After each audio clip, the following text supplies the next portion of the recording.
I can't wait to see the Govardhan Hills of New Vrindavan. So Prabhupada really wanted New Vrindavan to be a sort of a rural Vrindavan. You know, he said it could. He said it would be none different from Vrindavan. So he wanted that in New Vrindavan, but unfortunately they went off in another direction. So he wants to spend quite a bit of money establishing beautiful parikram paths and making beautiful staircases and different things. But of course, Shiva Ramaraj, he's already done that, and he's written that book, Navabraja Mahima, all about his uh, community in Hungary, which was also, trying to fulfill Prabhupada's desire to have these spiritual country communities which resemble Vrindavan. And it's very wonderful there. In fact, he's got the the some of the what he's got these little samadhis everywhere, Rupa Goswami and Vishwanath Chakravarti Thakur, and then he's got Root Jamuna River and an oxen, training oxen. Of course, right now there's a big problem in Hungary because in Europe there's an outbreak of foot and mouth disease, which is very dangerous for cows, and they have to cull or kill the cows. They don't have to kill all his cows or those cows in New Brajadam, but he's had to call off his Vyasa Puja festival, which is usually a big festival, and Shringa Chaturdasi, which is in May. Usually, he had to call it off because he didn't want the animals to get infected by somebody coming from somewhere that is already infected. Anyway, so that's what I've been doing. And so we can read Hare Krishna. Hare Krishna, Ganesh. Just give me 1 second. Rohit is trying to join the class. Rohit. He said his interconnection is so poor that he's struggling, but he's still trying. Yes. Sure. I guess we'll be reading Nectar of Devotion. Okay, I can pull it up. Great. What section? I can't honestly remember where we were. We didn't read last week, in fact, as far as I remember. I just mainly talked. Karuna Mrita, do you happen to know where? Oh, Krishna. No, Prabhu. Did we read the offenses to be avoided? No, I don't think so. I cannot recall reading that. Or How to discharge devotional service? no. Purnamrita says no. No, no. Let's do chapter 6. Chapter 6, okay. Yeah. Let me share here. Oh, Rohit has joined us. Ah, great. Hare Krishna. Hare Krishna. His connection may not be very good, so I'm not sure Uh, if how interactive he'll be.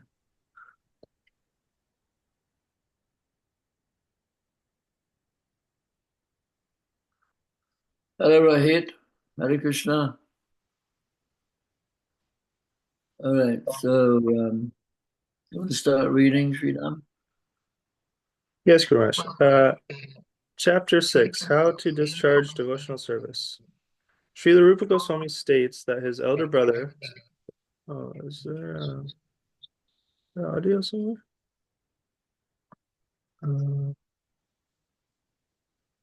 Okay. Srila Rupa Goswami states that his elder brother, Sanatan Goswami, has compiled Hari Bhakti Vilas for the guidance of the Vaishnavas, and therein has mentioned many rules and regulations to be followed by the Vaishnavas. Some of them are very important and prominent, and Srila Rupa Goswami will now mention these very important items for our benefit. The purport of this statement is that Srila Rupa Goswami proposes to mention only basic principles, not details. For example, a basic principle is that one has to accept a spiritual master. Exactly how one follows the instructions of a spiritual master is considered a detail. For example, if one is following the instruction of a spiritual master and that instruction is different from the instructions of another spiritual master, this is called detailed information. But the basic principle of acceptance of a spiritual master is good everywhere, although the details may be different. Srila Rupa Goswami does not wish to enter into details here, but wants to place before us only the principles. He mentions oh, sorry. Read a bit more. Okay. He mentions the basic principles as follows. 1. Accepting the shelter of the lotus feet of a bona fide spiritual master. 2. Becoming initiated by the spiritual master and learning how to discharge devotional service from him. 3. Obeying the orders of the spiritual master with faith and devotion. 4. Following in the footsteps of great acharyas, teachers, and under the direction of the spiritual master. 5. Inquiring from the spiritual master how to advance in Krishna consciousness. 6. Being prepared to give up anything material for the satisfaction of the Supreme Personality of Godhead. Sorry. Sri Krishna. Sri Krishna, sorry, I was trying to mute. This means that when we are engaged in the devotional service of Krishna, we must be prepared to give up something that we may not like to give up, and also we have to accept something that we may not like to accept. 7. Residing in a sacred place of pilgrimage like Dwarka or Vrindavan. 8. Accepting only what is necessary or dealing with the material world only as far as necessary. 9. Observing the fasting day on Ekadasi. And 10. Worshipping sacred trees like the banyan tree. Okay. Sri Hari, read. Are you there? Sri Hari? You're muted, Prabhu. Sri Hari. New paragraph? The next set of instructions? The 10. The 10 items. Okay. Could you scroll up a little bit so that I can read it? Okay. The 10 items are preliminary necessities for beginning the discharge of devotional service. Principles. In the beginning,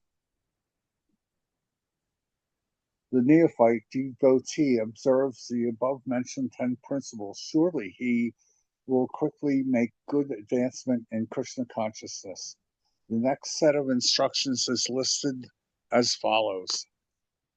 One should rigidly give up the company of non-devotees.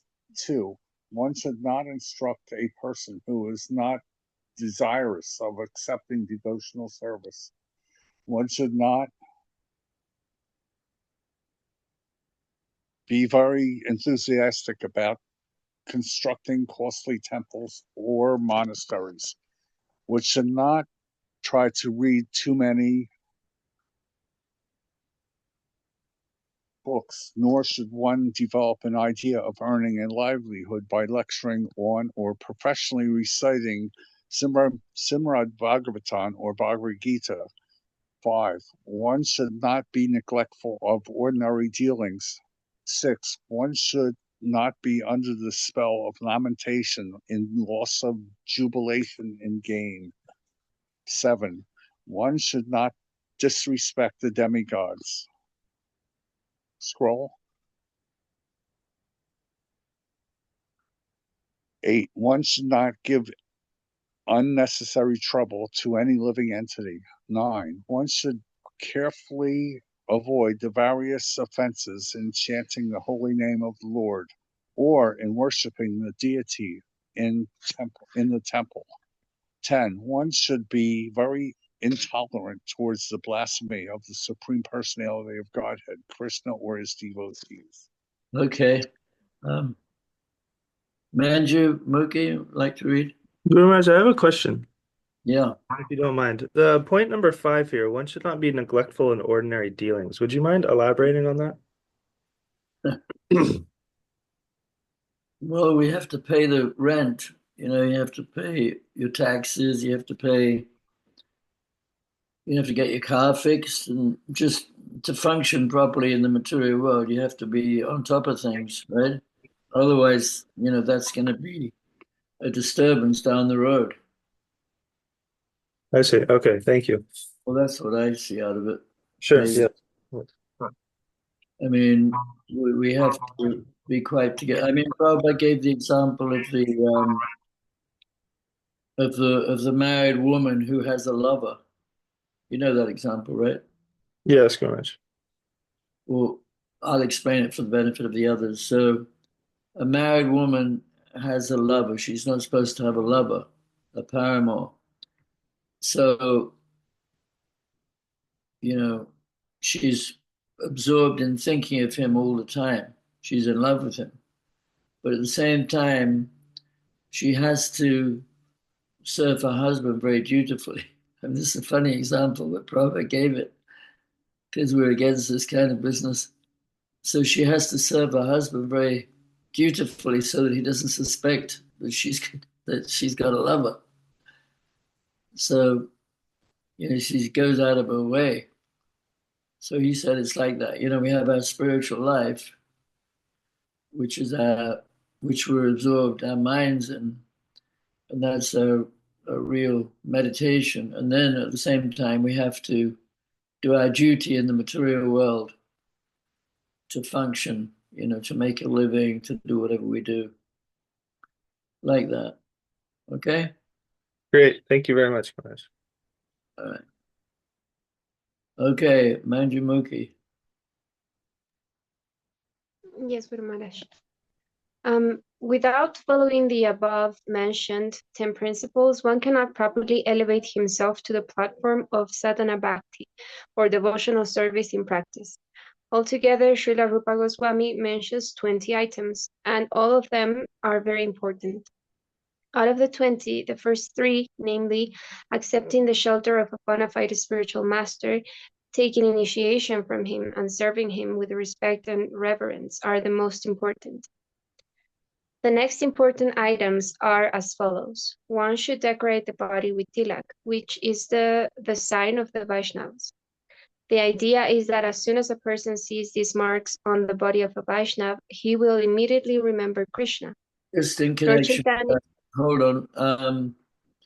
I was just going to say that even though Prabhupada, he gave his permission for devotees to go out in karmic clothes, to go and preach in karmic clothes, especially back then because there was some, bad press about the Hare Krishna movement. So he said we could disguise ourselves. I'm forgetting my English. So, we used to wear wigs. Sometimes people noticed and they pulled them off. Did you ever wear a wig, Guru Maharaj? I did wear a wig at one time. Are there any pictures? Yeah, I didn't wear it very much. I'd love to see that. We used to wear it when we sold paintings. Yeah. At a certain point, we had to go out and support the temple by selling paintings. And we were trying to disguise ourselves so people wouldn't think we were Hare Krishnas. Yeah. So we wore wigs. And anyway, so he said, Prabhupada, that, you can wear karmic clothes, but you have to wear tilak even if you wear karmic clothes. So I always try to wear tilak because, I mean, Prabhupada, it was his instruction, Prabhupada's our guru. And I mean, he himself, we know that he never compromised. We never saw him wearing trousers or pants or without tilak. I mean, I always remember, when I don't put tilak on, or if I think of not putting tilak on, I always remember how Lord Chaitanya said the face of someone without tilak is like a graveyard. So I don't really want people to look at a graveyard if they see me.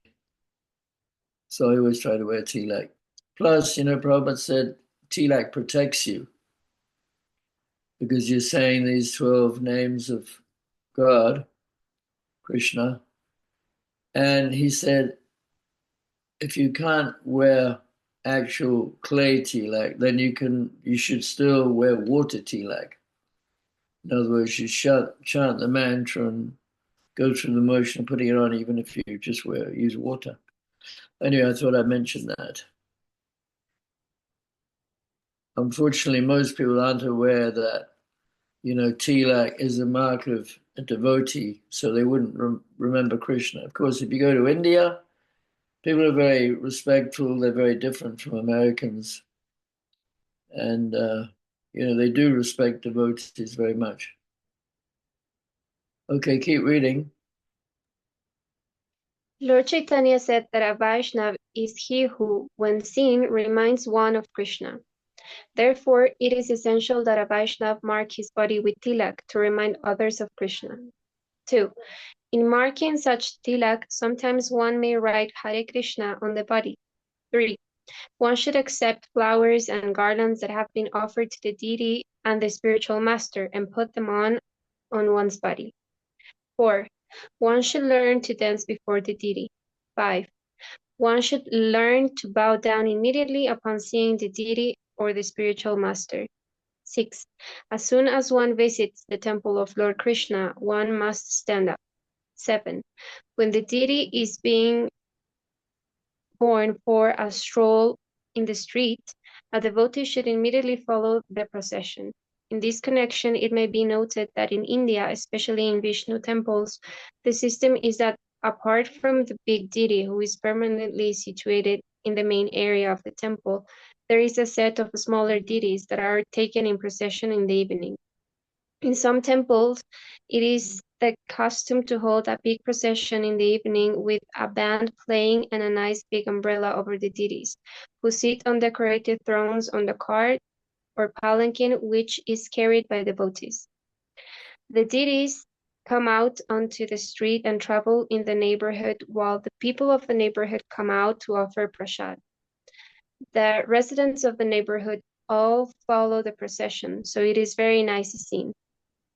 When the deity is coming out, when I was in India a few years ago, I saw in South India the chariots or the paraphernalia that the deities have when they go out for a stroll, and they're very ornate and very beautiful, and they have all kinds of equipment to go with them.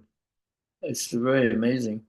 Yeah, I mean, in India, because people understand that deity is not different from the Lord, then they get to see the deity out, and the deity likes to go for a stroll. I mean, I guess going nowadays isn't so exciting for the deities because there's so much traffic. But in some places, not so much traffic. Anyway, the nice thing. All right. when the deity is coming out, the servitors in the temple put forward the daily accounts before them. So much was the collection, so much was the expenditure. The whole idea is that the deity is considered to be the proprietor of the whole establishment, and all the priests and other people taking care of the temple are considered to be the servants of the deity. This system is very old and is still followed. So therefore, it is mentioned here that when the deity is on a stroll, the people should follow behind. 8. A devotee must visit a Vishnu temple at least once or twice every year, morning and evening. Every day. Every day, yes. That's what he said. Morning and Okay. evening. Okay. In Vrindavan, this system is followed very strictly. All the devotees in town go every morning and evening to visit different temples. Therefore, during these times, there are considerable crowds all over the city. There are about 5,000 temples in Vrindavan city.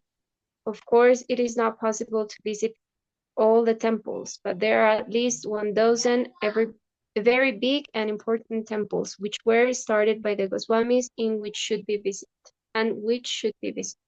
All right, let someone else read. Yeah, Prabhupada said that when wealthy householders had their own temples with their own deities, because that was quite common, then they maintained pujaris and priests to look after the deities. And if the businessman or whoever it was didn't go to see the deities, they would fine them. They would have to pay a fine. So, it's important to see the deities if you live near a temple, or at least have your own deities. Very important. All right, so Karuna Mitra, you want to read? Yes, Guru Maharaj. One must circumambulate the temple building at least 3 times. In every temple, there is an arrangement to go around the temple at least 3 times. Some devotees go around more than 3 times, 10 times, 15 times, according to their vows. The Goswamis used to circumambulate Govardhan Hill. One should also circumambulate the whole Vrindavan area. Then, one must worship the deity in the temple according to the regulative principles, offering arti and prasad, decorating the deity, etc. These must be observed regularly. 11. One must render personal service to the deities. 12. One must sing. 13. One must perform Sankirtan. 14. One must chant. 15. One must offer prayers. 16. One must recite notable prayers. 17. One must taste Mahaprasad, fruit from the very plate So, offered. as far as offering notable prayers, there are many prayers in the scriptures, in the Srimad Bhagavatam. There are many prayers. Even Arjuna is praying in the Bhagavad Gita. So it's good to know some of the prayers and just repeat them, because they're there for our benefit. Actually, these great devotees are showing us how to pray and how to glorify the Lord. So it's important to study the books and learn how to pray at the right mood. Okay, keep going. 17. One must taste Mahaprasad, food from the very plate offered before the deities. 18. One must drink Charnamrita, water from the bathing of the deities which is offered to guests. 19. One must smell the incense and flower offered to the deity. 20. One must touch the lotus feet of the deity. 21. One must see the deity with great devotion. 22. One must offer arti, artrika at different times. 23. One must hear about the Lord and his pastime from Srimad Bhagavatam, Bhagavad Gita, and similar books. 24. One must pray to the deity for his mercy. 25. One should remember the deity. 26. One should meditate upon the deity. 27. One should render some voluntary service. 28. One should think of the Lord as one's friend. 29. One should take all kinds of risks and perform all endeavors for Krishna's benefit. 30. One should offer a favorite article such as food or a garment. 32. In every condition, one should be a surrendered soul. 33. One should pour water on the Tulsi tree. 34. One should regularly hear Srimad Bhagavatam and similar literature. 35. One should live in a sacred place like Mathura, Vrindavan, or Dwarka. 36. One should offer service to Vaishnavas, devotee. 37. One should arrange one's devotional service according to one's means. 38. In the month of Kartik, October and November, one should make arrangements for special services. 39. During Janmashtami, the time of Krishna appearance in this world, one should observe a special service. 40. One should do whatever is done with great care and devotion for the deity. 41. One should relish the pleasure of Bhagavad Gita reading among devotees and not among outsiders. 42. One should associate with devotees who are considered more advanced. 43. One should chant the holy name of the Lord. 44. One should live in the jurisdiction of Mathura. Okay, maybe somebody else read. Purnamrita. Purnamita has a question, Ganesh. Okay. Garaj, what does it mean to take risks for Krishna's benefit? Take you- risk. Yeah. Well, I mean, a good example is Srila Prabhupada coming to preach in America. One should do things and depend on Krishna. You know, everybody's situation is different. So depends on your own particular situation. If you take a risk, you know, depending on Krishna, rather than worrying about your material situation, I think that's what it means, you know, to go somewhere to open a temple or to donate money and have faith that somewhere or other Krishna is going to reciprocate. Sacrifice your time instead of, you know, worrying about a material career. Could be taking a risk for Krishna. Everyone's got a different situation. It depends what situation you're in. Right? Yes. And so what is meant by Krishna's benefit is whatever will spread Krishna consciousness? Yeah, I mean, whatever will please Krishna.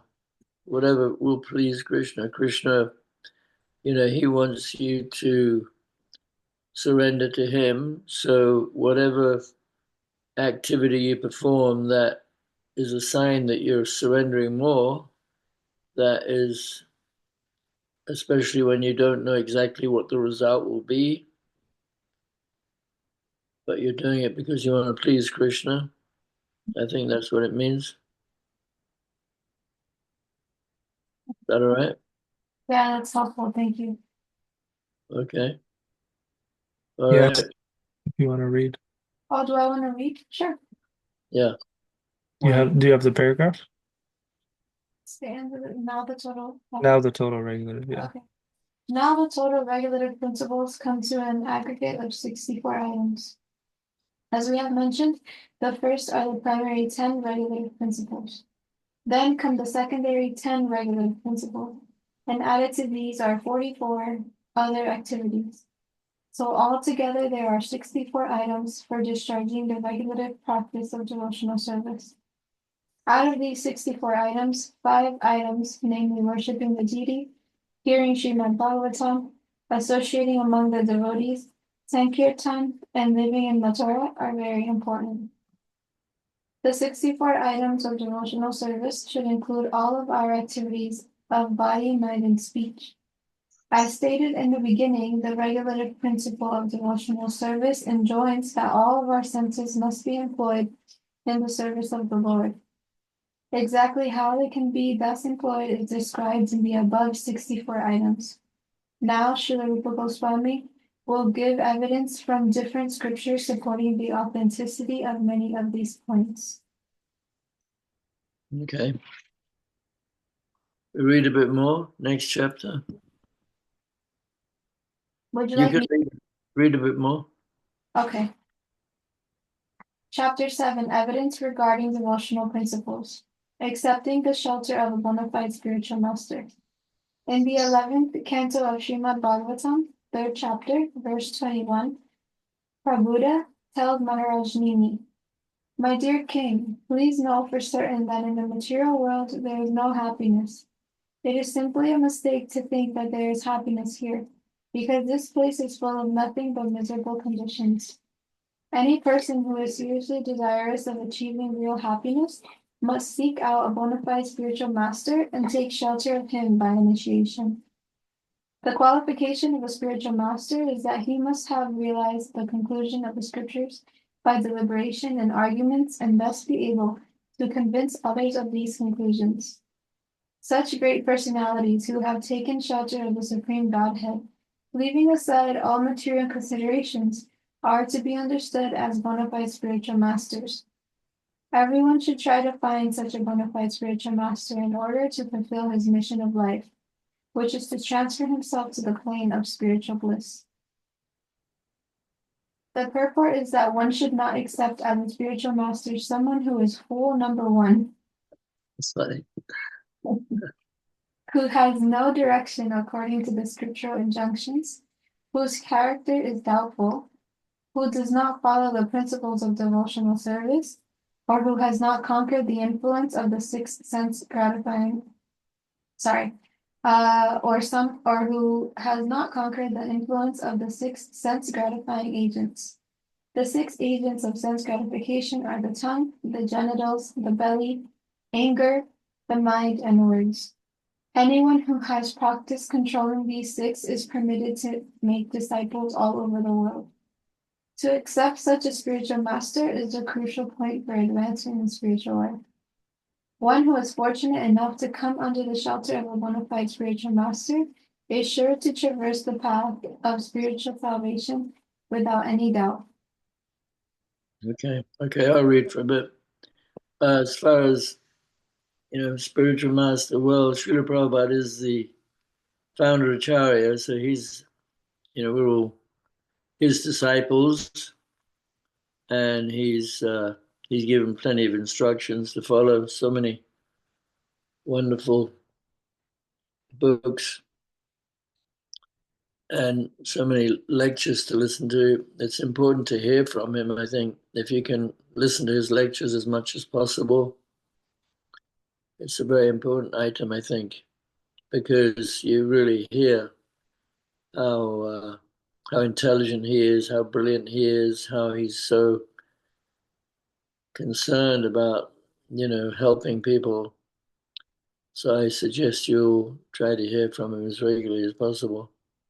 Gururaj, I Yeah. just wanted to add on that point. He has a series of lectures on Nectar of Devotion when he was in Vrindavan in, I believe, 72 or 73. Do I have them? Sorry? Do I have them? No, Prabhupada Vani or one of the audio sites, there's a series of his lectures. It has all of his lectures, but there's a when he was in Vrindavan, Nectar of Devotion. Yeah. he gave a set of lectures on Nectar of Devotion. I've heard Amazing. heard them, yeah. They're incredible. Yeah. Important to hear them. Yeah, they're really, really, really inspiring. Really good. That was when he first went back to Vrindavan with his disciples, actually. That was the first time he went with his disciples. I guess that was about 1972. Yeah, it's really interesting. Okay, I'll read it. Sage Prabhupada, accepting initiation from the spiritual master and receiving instructions from him. Sage Prabhupada continued to speak to the king as follows. My dear king, a disciple has to accept the spiritual master not only as spiritual master, but also as the representative of the Supreme Personality of Godhead and the Supersoul. In other words, the disciple should accept the spiritual master as God because he is the external manifestation of Krishna. This is confirmed in every scripture, and disciples should accept the spiritual master as such. One should learn Srimad Bhagavatam seriously and with all respect and veneration for the spiritual master. Hearing and speaking Srimad Bhagavatam is the religious process that elevates one to the platform of serving and loving the Supreme Personality of Godhead. The attitude of the disciple should be to satisfy the bona fide spiritual master. Then it will be very easy for him to understand spiritual knowledge. This is confirmed in the Vedas, and Rupa Goswami will further explain that for a person who has unflinching faith in God and the spiritual master, everything becomes revealed very easily. So what's that verse? Anyone know? There's a verse, how does it go? One who has implicit faith in the spiritual, to one who has who has complete faith in the scriptures. I know it so well, but I just can't remember it. My memory is not so great. How's it go? Yasya deva prabhakta yata devi tataguru tasyaite katidayata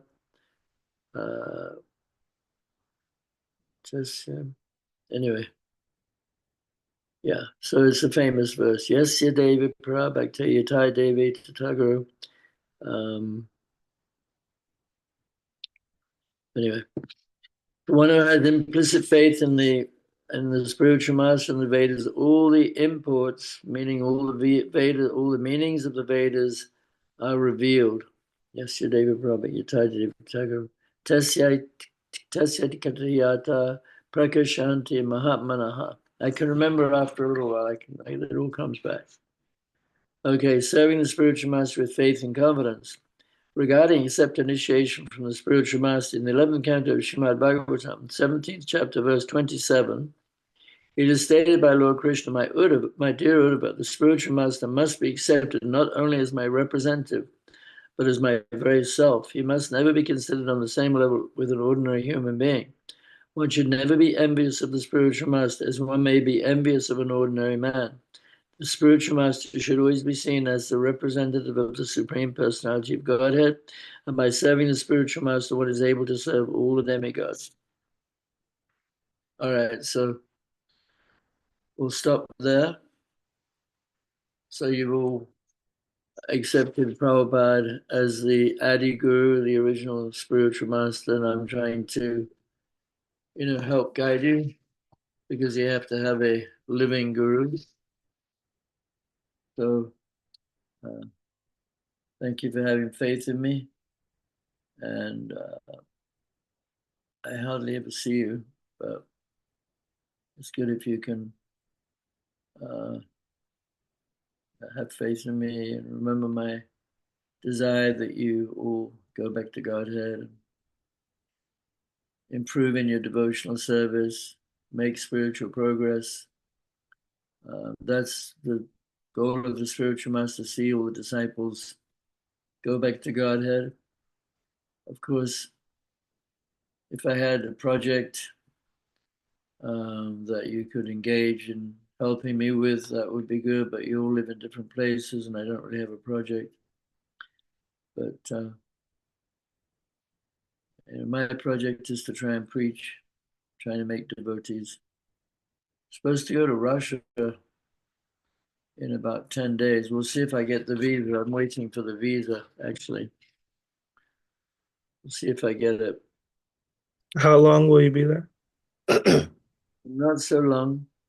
I'm going to drop in on London on the way because it's good for preaching there. I give classes there. I get along with the devotees there. And then I can't fly directly to Russia because of all the restrictions, because of the war. So I have to fly from Istanbul, Turkey. So I will go there after London. And I know the devotees there, so we'll stay there for 3 days. And then I'll fly to Siberia. So I'm willing to get the visa because basically you have to get the right visa. It has to be a, what's it called? It's a special visa. It can't be a tourist visa. A couple of devotees got arrested and detained because they had the wrong visa. So apparently if you get the right visa, it's safe. I hope it is. We'll see. I sure hope so. Yeah, me too. Anyway. Quite a scary proposition otherwise. Yeah. Invited me to go.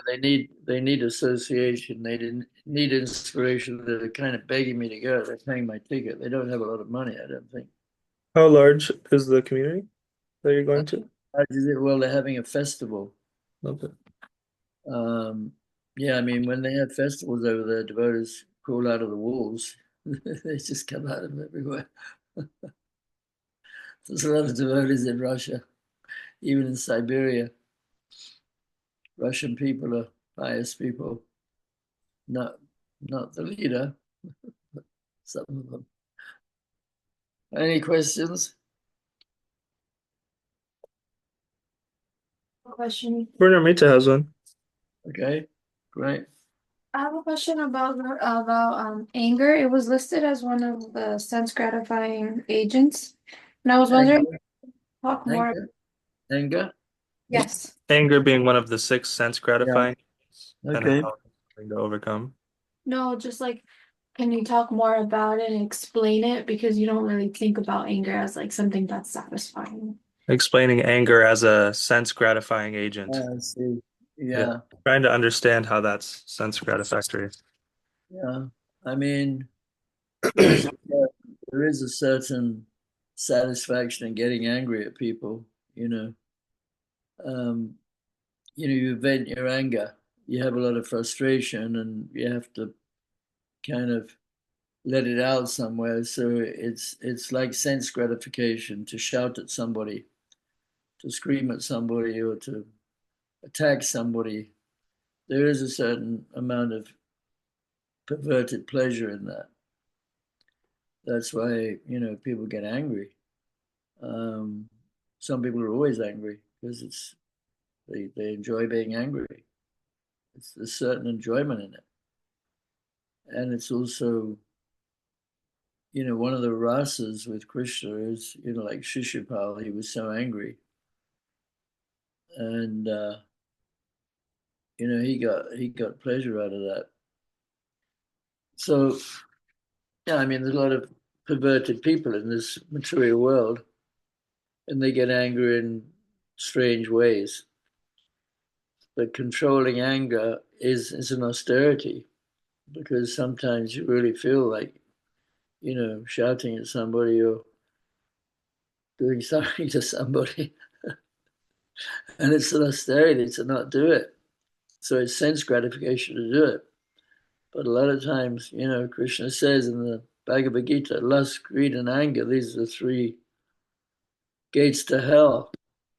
So, when people get angry, they lose control. And you can easily kill somebody when you get angry. I mean, you'd have to get pretty angry, but people like that one guy now, he's in danger of being sentenced to death. He shot this CEO of a big drug company in the back of the head in New York, and now he got angry and he shot him, and now he's probably gonna be electrocuted or something. It's dangerous, but it's sense gratification. Some people just love to exhibit anger and feel powerful, and try to destroy other people's lives. It's just pride, arrogance. Is that all right? If I'm understanding correctly, anger, what's satisfying about expressing anger is what, feeling more powerful over somebody, or I just don't understand how it can be gratifying. I mean, because there's just a certain pleasure in getting angry. I mean, Yeah. some people just like to shout at people and get angry. There's a certain perverse enjoyment in it. Yeah, You might. there's a certain release that comes from that. What's that? There's a certain release that comes from that. Exhibiting your anger, and then Yeah, what you're angry at kind of dissipates. yeah, yeah. There's a certain relief. Yeah, that's right. It boils up, and you have to express it, and it's enjoyable once you get rid of your anger. But it's not a good symptom, because devotees don't get angry. Devotees are very peaceful. Of course, you can get angry if somebody attacks another devotee. Then devotees. We have to defend other devotees. We have to defend Krishna. We can get angry when people blaspheme Krishna.